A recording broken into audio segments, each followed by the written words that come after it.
I just knew where I had seen them at, okay, and it was drug related. But again, I wasn't putting anything together that this, what I thought was just a hate crime as being presented, had anything to do with drugs. Just walk me through, if you can, a little bit about what you remember about the context in which you met Matt. Well, where I met Matt was at drug dealers' houses. It's a dangerous world, the drug scene. It's very dangerous, and you get mixed up with a lot of shady characters. And I experienced that, and I saw it. What do you remember about the social scene, and what role in the gay social scene, party scene, what role did crystal meth play? Just educate me about it. Well, so when you'd go to obtain some of the drugs that you wanted, whether it was cocaine or meth, those were the two big ones. There was usually involved sex, whether it was at the drug dealer's house or if there was someone lining up for a group encounter, an orgy somewhere. So what was the social scene like when you say, describe for me what it would be like at one of these parties? It wasn't just seedy people that were in these drug dealers' houses or in these orgies. As you had said, there were politicians, there was law enforcement, there was clergy.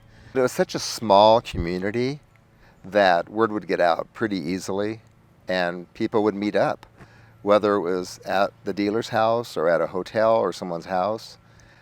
So that's kind of how it happened, but you would see all forms of life there, different careers and different types.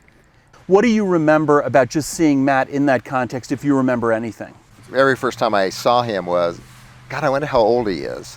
Okay, because, you know, of his stature and just looked very boyish, you know.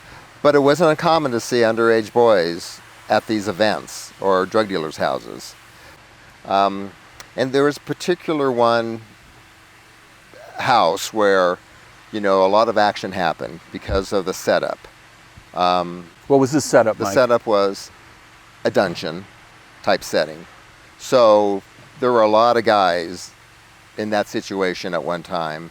It's a very scary place to be, and sometimes I would go get my stuff and I just wanted to get the hell out of there. I was curious what you remember about when you first learned about some of the things I'd been delving into in Laramie around the real motives behind the murder. Well, all I can say is I wasn't surprised at all. I mean, once your information started coming out, I mean, again, anytime you're connected with the drug community, the whole drug aspect, violence, sex, like I say, prostitution, all of that's all intertwined.